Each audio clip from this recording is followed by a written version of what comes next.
Mount Everest दुनिया की सबसे ऊंची जगह है जहां हर माउंटेन का जाना एक सपना होता है।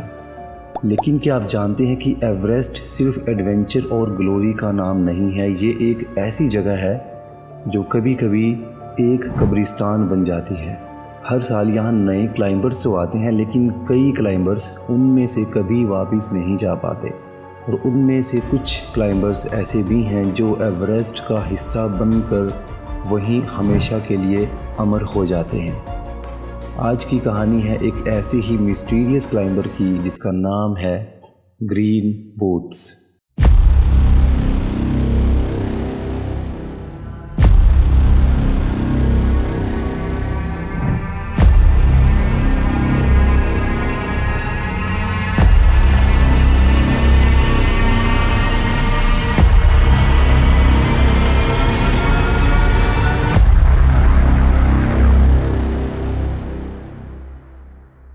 ग्रीन बूट्स के नाम से मशहूर जो एवरेस्ट पर एक लैंडमार्क भी बन गया है, तो आखिर कौन था ये इंसान जिसे हम कहते हैं ग्रीन बूट्स?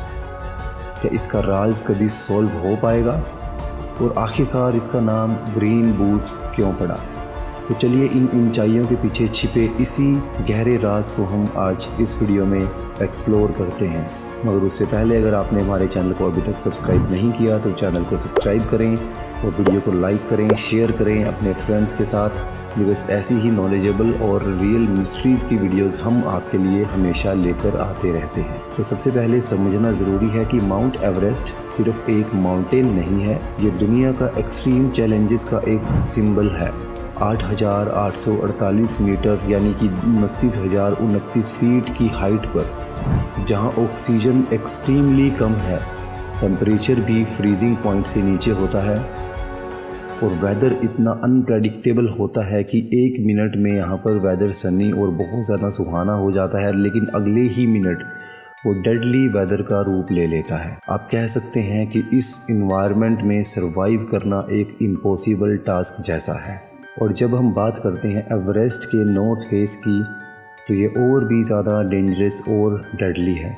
ये जगह एक बोल्डर फील्ड पाथ है और जहाँ एक छोटी सी माइलस्टोन केव है जो कि 8,500 मीटर के ऊपर लोकेटेड है और इसी केव में ग्रीन बूट की मिस्ट्री छुपी हुई है। सन 1996 के आसपास ब्रिटिश फिल्म मेकर और क्लाइंबर मैट डिकिंसन ने इस केव को एक्सप्लोर करते वक्त पहली बार ग्रीन बूट्स का वीडियो रिकॉर्ड किया। ये केव, जो अब ग्रीन बूट्स केव के नाम से जानी जाती है, एक लैंडमार्क बन गई थी हर नॉर्थ साइड एक्सपेडिशन के लिए। इस केव के अंदर कर्ल्ड पोजीशन में एक बॉडी पड़ी थी। ऐसा लगता था जैसे उस इंसान ने अपनी लास्ट मोमेंट में थोड़ा सा शेल्टर लेने की कोशिश की हो। उसकी यूनिक ग्रीन कलर्ड कोफ्लेच बूट्स ने उन्हें एक आइडेंटिटी दी, लेकिन उनकी एक्चुअल आइडेंटिटी अब तक एक राज बनी हुई है। अब सबसे ज़्यादा पॉपुलर थ्योरी ये है कि ये बॉडी सवांग पेल्जर की है, जो इंडो तिब्बतन बॉर्डर पुलिस की एक एक्सपेडिशन का हिस्सा थे, पर इसका कोई भी सबूत अभी तक ऑफिशियली कंफर्म नहीं हो पाया है। अब बात करते हैं उस एक्सपेडिशन की जो 1996 की ट्रेजेडी का शिकार हुई। सवांग पेल्जर, सुरेंद्र सवांग सुमानला और लेंस नायक डोरजे मोरोप, ये 3 क्लाइंबर ITBP के टीम के मेंबर्स थे जिन्होंने माउंट एवरेस्ट के ईस्ट साइड से समिट करने की कोशिश की।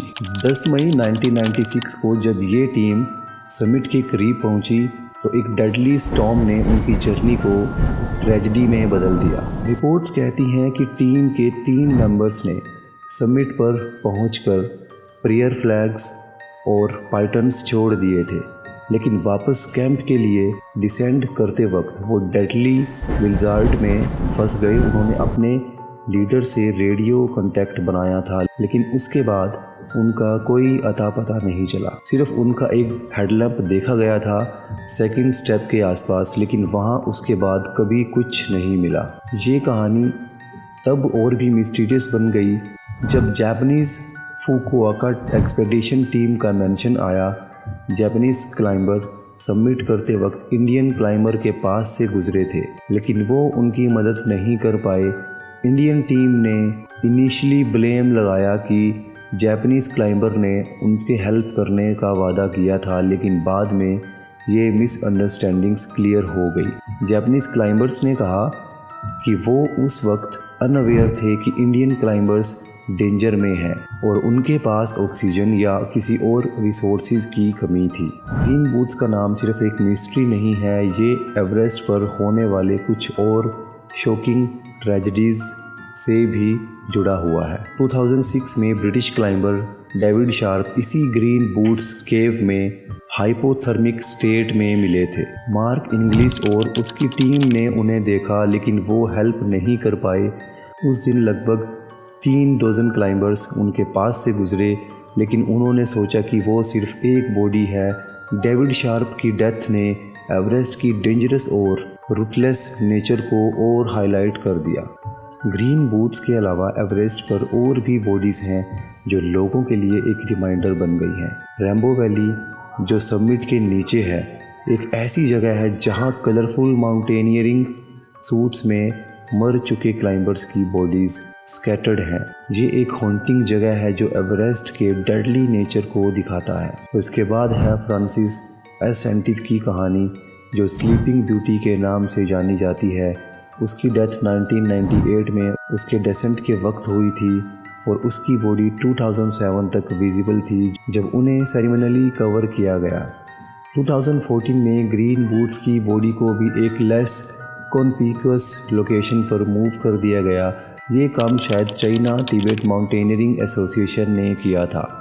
आज भी ये पता लगाना मुश्किल है कि उनकी बॉडी अब कहाँ है, लेकिन उनका नाम माउंट एवरेस्ट के एक राज के हिस्से के तौर पर अमर हो गया है। एवरेस्ट एक सपना, एक ऑब्सेशन और एक कब्रिस्तान। ये माउंटेन सिर्फ एक एडवेंचर नहीं है, ये इंसानी विल पावर और लिमिटेशंस की एक टेस्ट भी है। लेकिन ये ट्रेजेडीज़ हमें ये सोचने पर मजबूर करती हैं, क्या ग्लोरी की चाह और एडवेंचर का जुनून इतना पावरफुल है कि हम अपनी जान दांव पर लगा दें? ग्रीन बूट्स, स्लीपिंग ब्यूटी और रेनबो वैली के सबक हमें हमेशा याद दिलाते रहेंगे कि एवरेस्ट का हर एक कदम मौत के करीब है। आपका क्या सोचना है? हमें कमेंट्स में ज़रूर बताएं।